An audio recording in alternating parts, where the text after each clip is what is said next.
लंबे समय से शासन और भूमिधरों के बीच में एक टकराव की स्थिति बनी हुई है और इस बीच सरकार एक नया भूमि अधिग्रहण बिल लेकर आई है। संबोधित करेंगे सर्वश्री भूपेंद्र सिंह रावत, भूमि बचाओ आंदोलन। आज की प्रेस वार्ता का आयोजन करने का मुख्य कारण ये है कि आज़ादी के 6 दशक बाद इस देश में भूमि अधिग्रहण के लिए एक नया कानून बनने जा रहा है और इससे पहले जो अंग्रेजों के कार्यकाल में 1894 में जो कानून बना था, उस कानून के तहत भी किसानों को भूमिहीन बनाने का सिलसिला शुरू हुआ है। और जो नया कानून बन रहा है, भूमि बचाओ आंदोलन के साथ जुड़े हुए तमाम देश भर के आंदोलनकारी संगठन और समूहों की ये अपेक्षा थी, ये मांग रही है कि अब जो आज़ादी के 6 दशक के बाद जो कानून बनेगा, शायद वो कानून ऐसा बने जिसमें किसानों को भूमि बनाने का सिलसिला बंद। और ये शायद का ही मसला नहीं था, वर्षों से भूमि बचाओ आंदोलन के साथ जुड़ करके देश भर के संगठनों ने सरकार को, केंद्रीय ग्रामीण विकास मंत्री को और इस विधेयक से संबंधित संसदीय समिति को समय समय पर एक मसौदा बना करके दिया। किसान सरकार साझेदारी के तहत, और उसमें हमने क्या रखा, हमने कहा कि किसानों की जमीनों का अधिग्रहण करने का सिलसिला बंद होना चाहिए।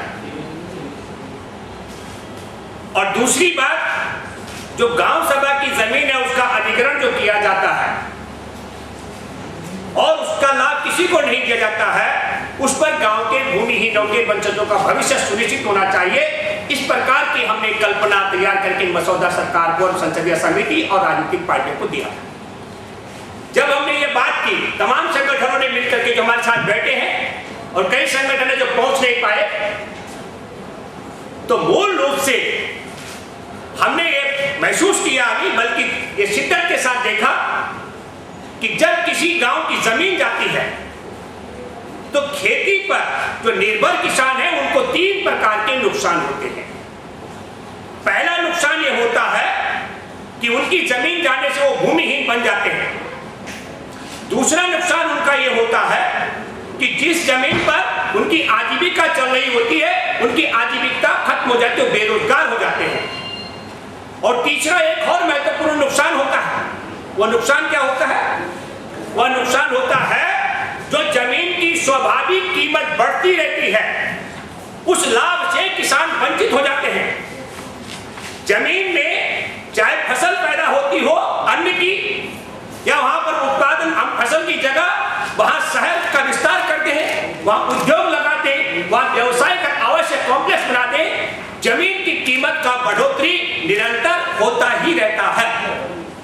3 प्रकार के नुकसान गांव के किसानों को होते हैं और जिनके पास ये जमीनें जाती हैं वो 3 प्रकार का नहीं, 2 से ज्यादा लाभ उनको मिलते हैं। एक लाभ होता है कि वो उस प्लाट के मालिक बन जाते हैं, और दूसरा, प्लाट के मालिक बनने के अलावा उस प्लाट के ऊपर वो व्यवसाय या उद्योग लगा करके कमाई करते हैं। और तीसरी बात है कि जिस जमीन पर उनका उद्योग और व्यवसायिक कॉम्प्लेक्स लगा होता है, उसकी स्वाभाविक तौर पर कीमत बढ़ती रहती है। हमने एक बड़ी साधारण सी बात, भूमि बचाओ आंदोलन के साथ जुड़े हुए तमाम संगठनों ने भारत की सरकार से, संबंधित संसदीय समिति से और देश की राजनीतिक पार्टियों से की कि वह आजाद भारत में ऐसा कानून बनना चाहिए जिसमें जमीन का उपयोग बदली होने के बाद लाभों का लोकतांत्रिक तरीके से बंटवारा हो। और उस बंटवारे का तरीका क्या हो? तब हमने कहा कि बंटवारे का तरीका किसान सरकार साझेदारी के तहत हो, किसानों का मालिकाना हक जमीन पर रहना चाहिए। हमने कहा कि जो जमीन का उपयोग बदली होकर के उस पर उद्योग लगते हैं, व्यवसायिक कॉम्प्लेक्स बनते हैं, उस पर व्यापारी और उद्यमी जो कमाई करते हैं वो उनके और उनके वंशजों की हो। लेकिन जो जमीन की स्वाभाविक कीमत बढ़ती रहेगी, ये पूरा लाभ गांव में किसानों के के वंशजों को मिलता रहना चाहिए। इसी तरीके से हमने कहा कि गांव सभा की जमीनों का अधिग्रहण ऐसी योजनाओं के लिए करने के बाद जो तीन नुकसान गांव के लोगों को लाभ दूसरों को होते हैं, इन लाभों का भी बंटवारा होना चाहिए। हम बड़े हैरान हैं, हमें दुख के साथ कहना पड़ रहा है, ऑल पार्टी मीटिंग में एक अच्छी बात हम बधाई देना चाहते हैं। भूमि बचाओ आंदोलन के सुझाव के तहत इस बिल में शामिल किए गए जो विधेयक हैं भू अर्जन के लिए बने हुए, उनके तहत प्रभावित होने वाले किसानों को भूमि बनाने के सिलसिले को बंद करने की हमारी राय पर सहमति व्यक्त कर दी है। इसके लिए हम उन्हें बधाई देते हैं, शुक्रिया अदा करते हैं ऑल पार्टी मीटिंग में बैठे हुए सभी राजनीतिक पार्टियों के प्रतिनिधियों का। लेकिन दूसरी बात है, दूसरा जो मसला है वो क्या है कि इस कानून के, इस मसौदे, इस बिल के बाहर, चाहे वो राष्ट्रीय राजमार्गों का मसला हो, रेल मार्गों का मसला हो, सेच का मसला हो, डिफेंस का मसला हो, दर्जन भर ऐसे कानून हैं, भूमि अधिग्रहण के लिए बने विधेयक हैं, जिनको इसके बाहर रखा गया है। उसमें किसानों को भूमिहीन बनाने का सिलसिला जारी रहने वाला है। ये अलोकतांत्रिक, एक ही देश में जमीन का उपयोग बदली करने की हमने ये कहा है कि देश के अंदर बांध और खदान के लिए आप अलग प्रावधान कीजिए, क्योंकि बांध बांधने से सारी जमीन नष्ट हो जाती है। उस पर लीज की बात अगर हम करेंगे तो किसान के वंशजों को, अगली पीढ़ी को कुछ मिलने वाला नहीं है। पूरे भारत और विश्व में हम देख रहे हैं तमाम बांध की जमीनें झील में खत्म हो जाती है, वहां कुछ नहीं बचता। खदानों के लिए भी हमने कहा कि अलग प्रावधान होना चाहिए, क्योंकि खदान में आप खनिज संपदा का दोहन करके ले जाएंगे तो जमीन के नीचे बचेगा क्या। लेकिन जिन जमीनों का उपयोग आप बदली करते हैं आवासीय परिसर के लिए, व्यवसायिक परिसर के लिए, औद्योगिक परिसर के लिए, सड़कों के निर्माण के लिए, सेच के निर्माण के लिए, जहां जमीनें नष्ट नहीं होती हैं, उस पर हमने कहा गवर्नमेंट फार्मर पार्टनरशिप के तहत, किसान सरकार साझेदारी के तहत किसानों को भूमिहीन बनाने का सिलसिला बंद होना चाहिए। और गांव के भूमिहीनों के, अब दूसरी बात हम करें, सदियों से आबाद है हमारा देश, और सदियों से आबाद गांव में, हजारों साल पुराना देश और सदियों से आबाद हमारे गांव में भूमिहीन भी रहते हैं, उनको किसी प्रकार के लाभ देने की बात नहीं की जा रही है। और 65 साल 66 साल की सरकार, ये अन्याय है। गांव में रहने वाले भूमिहीनों को हमने कहा गांव सभा की जमीन पर उनके जब जमीन का उपयोग बदली होता है उस पर उनको लाभ मिलना चाहिए, जिस प्रकार खेती की जमीन पर किसानों को मिले। लेकिन दुख और अफसोस है, आज पार्टी मीटिंग में बैठे प्रतिनिधियों ने भूमि बचाओ आंदोलन की इतनी महत्वपूर्ण मांग पर मनन नहीं किया, चिंतन नहीं किया। और हम जब इस गहराई में गए कि कारण क्या हो सकता है, अकेले यमुना एक्सप्रेस वे के इर्द गिर्द 1000 करोड़ रुपए का घोटाला गांव सभा की जमीन पर मुआवजा उठा करके राजनेता, नौकरशाह और गांव के दबंग लोगों ने किया है। इसका मतलब यही है, इसलिए भूमि बचाओ आंदोलन से जुड़े तमाम संगठन, साथी संगठनों ने यह तय किया है। हम आपको एक बात और बताना चाहते हैं, दुर्भाग्य है इस देश का, हमारे देश में किसानों की राजनीति करने वाले राजनीतिक दल, हमारे देश में किसानों के लिए युद्ध करने की बात करने वाले सामाजिक संगठन और यूनियन चलाने वाले लोग, उन्होंने लिखित रूप में दिया है कि हाँ, नए कानून में भी किसानों को भूमिहीन बनाया जाना चाहिए अगर किसान तैयार हो। इससे बड़ी विचित्र स्थिति और क्या हो सकती है। भूमि बचाओ आंदोलन के साथियों ने कहा, हमने लिखित रूप में दिया कि किसी भी कीमत पर किसानों को भूमिहीन बनाने का सिलसिला बंद होना चाहिए। मेरे दोस्तों, हम बहुत जल्दी ही एक सर्वदलीय बैठक नहीं बल्कि एक पूरा एक हम सम्मेलन करने जा रहे हैं। नई दिल्ली में पॉलिसी बदली करने जा रहा है। अब डीडीए नई पॉलिसी लेकर आ रहा, लैंड पूलिंग पॉलिसी, उसमें है किसानों की जमीन का 60 से 40% जमीन वापस कर दी जाएगी। और हमारे देश में किसानों की यूनियन चलाने वाले लोग कह रहे हैं 10% जमीन वापस कर दो। डीडीए दिल्ली में हमारी ताकत को देखती हुए आंदोलन की ताकत से 60 से 40% जमीन वापस करने के लिए तैयार हो रहा है। मेरे दोस्तों, बड़ खालसा के हमारे साथी यहाँ बैठे हैं। बड़ खालसा में 2006 से लेकर के आज 2013 हो गया है, मुआवजे को हाथ नहीं लगाया है। ये बहुत बड़े इतिहास की बात है। पूरे हरियाणा, उत्तर प्रदेश से लेकर के आप पूरे भारत में जाइए, किसान क्या कर सकता है, धरना कर सकता है, प्रदर्शन कर सकता है, इससे आगे जाता है। तो पहले सरकार कानून से जमीन लेती है और कानूनी तौर पर नहीं माने किसान तो लाठियों से जमीन लेती है और लाठी मारने के बाद भी अगर जमीन न ले पाए तो किसानों की हत्या करने में, बंदूक की नोक पर जमीन हड़पने में संकोच नहीं करती है। आखिरी बात हमने क्या कही इसमें, हमने ये कहा है हमारे 3-4 प्रमुख मांगे। अंग्रेजों के काल में बने मौजूदा कानून के तहत जिन गांव की जमीनों को अधिग्रहण किया जा चुका है उन गांव के प्रभावित किसान और गांव के भूमिहीनों को वो सब लाभ मिलने चाहिए जो नया कानून बनने के बाद के प्रभावित होने वाले गांव के किसान और भूमिहीनों को मिलेंगे। ये 3 प्रमुख मांगे हमारी हैं। तो मेरे दोस्तों, हमारे साथी हैं, बारी बारी से बात रखेंगे और आप सबों के मन में जो फिर सवाल होगा वो भी संदर्भ में कर सकते हैं। भारतीय किसान मजदूर संयुक्त मोर्चा इस सामूहिक आंदोलन के साथ अपनी पूरी क्षमता के साथ रहेगा और श्री भूपेंद्र जी रावत द्वारा प्रस्तुत विचारों का समर्थन करता है और आशा करता है कि हिंदुस्तान के राजनीतिक दल हिंदुस्तान के भविष्य को देखते हुए दुनिया के नक्शे में हिंदुस्तान का चित्र बना रहे कि भारत के किसान को भूमिहीन नहीं बनाएंगे। धन्यवाद। किसान भाइयों सभी को नमस्कार। मैं भी एक किसान हूँ, एक अपने गांव का बड़ा किसान हूँ, जो कि अब मेरी ज़मीन सेज में चली गई, अधिग्रहण कर ली गई। मेरे 5 गांव हैं जिसमें गुड़गांव के नगर निगम के अंदर ही गांव आए हुए हैं। गाड़ोली खोर, मोहनपुर, झारसा, नरसिंहपुर, खानसा और रसुल गाँव हैं, जिनकी 1700 एकड़ ज़मीन ली गई थी। उसमें 1365 एकड़ ज़मीन सेज में गई और कुछ SSIT से ले ली ज़मीन। सेज में रिलायंस को दी गई थी ज़मीन। रिलायंस का टाइम 3 साल का दिया गया था पहले, फिर पता है 2 साल और कर दिया गया, उसका 5 साल पूरा हो गया। उसके बाद में अभी पता लगा रिलायंस से ज़मीन वापस HSIT के पास आ रही। तो ये रिलायंस से वापस आ गई तो हम हमारे 5 गाँव में धरना दे रखे है, उसमें भी लोग बैठे रहते हैं, पत्रकार भी जाते रहते हैं। यही उम्मीद है ये ज़मीन वापस किसानों को लौटाई जाए।